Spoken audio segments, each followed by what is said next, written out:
Bonjour, je suis Audrey de la chaîne Couture & Cotte. Ça fait un moment que j'ai pas publié de vidéo. La dernière, je crois que c'était au mois de mai ou au mois de juin.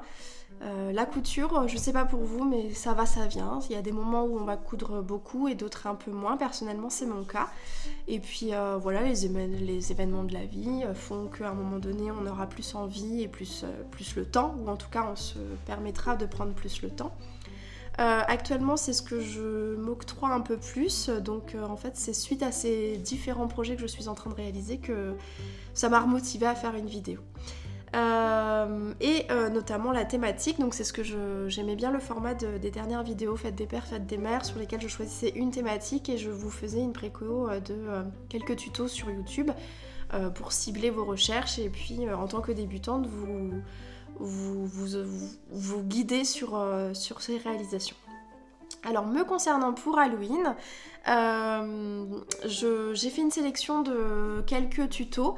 Bien sûr, ça dépendra de votre Halloween, de ce que vous allez faire, si c'est avec un enfant, si c'est avec des adultes, si vous êtes vraiment à pousser dans les déguisements ou si vous êtes plus dans la partie accessoires. Il y a énormément d'informations sur YouTube, vous vous en doutez. Personnellement, je suis partie sur ce que nous, on va faire pour Halloween pour vous faire cette sélection. Donc cette sélection, elle est partie sur le déguisement de mon fils qui sera un petit Batman. Donc je vous en parle juste après. Et mon chéri et moi-même, on avait besoin d'une cape. Et donc je suis partie sur le tuto de l'atelier de l'Elode, où il fabrique sa propre cape, rien de plus simple comme il dit. En fait, j'ai regardé toute sa vidéo et je me suis dit, j'ai pas spécialement besoin d'avoir un tuto précis et de le suivre pas à pas. J'ai pas besoin d'avoir un patron. Lui, il a un patron, je crois, de chez Burda. J'ai cherché à savoir s'il y en avait un gratuit, mais au final, plus j'avançais dans ma réflexion et plus je me disais, mais je vais partir d'un rectangle et puis je vais réaliser ma cape moi-même, sur mesure. Pour monsieur et pour madame. Donc j'ai acheté donc ce tissu, c'est un tissu polyester noir qui vient de chez Mondial Tissu. On a un côté qui est comme ça et l'autre côté qui est un peu plus brillant. Bon là aujourd'hui il y a beaucoup de soleil, j'en profite justement, donc ça brille beaucoup, mais franchement ça fait effet cape au top. Ce tissu, je l'ai acheté chez Mondial Tissu à 3,99€ je crois le mètre. Donc franchement, quand j'ai vu le prix, je me suis dit je me lance. De toute façon, je vais pas perdre beaucoup si je me loupe. Pour monsieur, donc j'ai gardé la laise et puis j'ai pris en fonction de la longueur qu'il voulait, à savoir jusqu'au pied. Et puis ensuite, j'ai fait donc tout autour un ourlet simple. Je sais pas si vous allez voir, je prends de l'autre côté.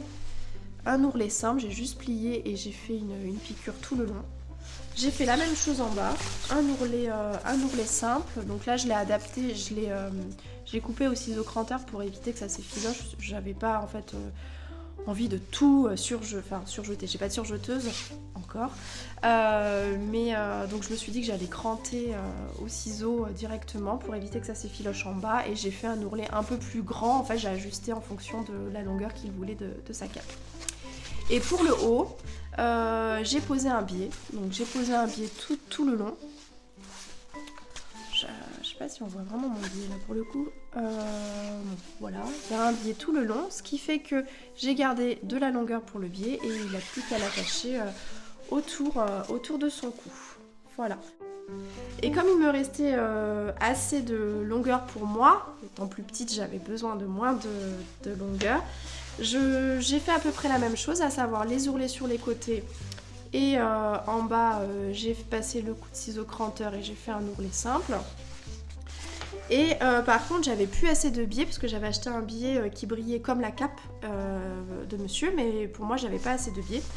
Donc j'ai réfléchi à un autre système. J'ai fait une coulisse. Voilà, j'ai plié 1 cm et après j'ai replié un peu plus largement pour faire une coulisse dans lequel j'ai passé un cordon.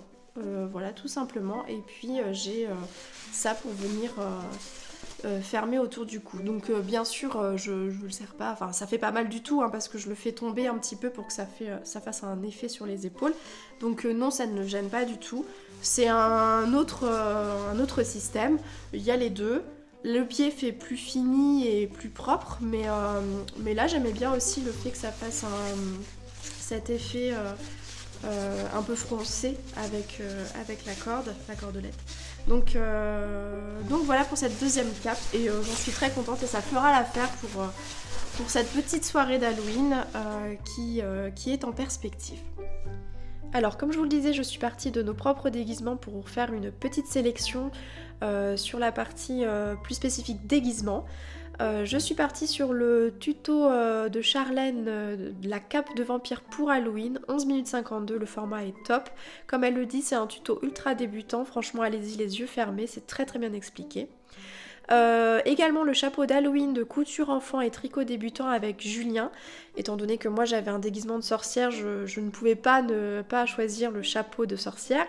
Et puis je vous ai également mis le DIY Halloween déguisement chauve-souris pour enfants de Alice Gerfaux. C'est très très bien expliqué, j'aimais beaucoup la forme de ce déguisement et pour le coup mon fils a une cape mais je pense que je vais lui réaliser ceci ultérieurement.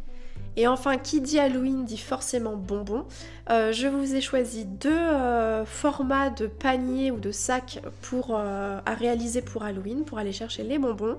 J'ai beaucoup aimé le tuto facile pour coudre un joli panier rond pour Halloween du monde de Melou, couture et création. Et puis je vous ai choisi le format un peu plus tote bag de By Sandy M Couture & Co. Tuto couture gratuit mini tote bag Halloween Sweetie. La vidéo est un peu plus longue mais le pas à pas est très très bien expliqué. Les deux sont accessibles pour les débutants et puis voilà, ça vous laisse le choix. Merci d'avoir regardé cette vidéo, j'espère que ce format vous aura plu et cette thématique également. Je vous dis à bientôt, je pense que voilà, l'envie de couture est revenue et je réalise pas mal d'accessoires et puis il y a plein d'événements personnels qui arrivent et puis également Noël. Donc je pense que je vais revenir vers vous avec une prochaine vidéo assez rapidement.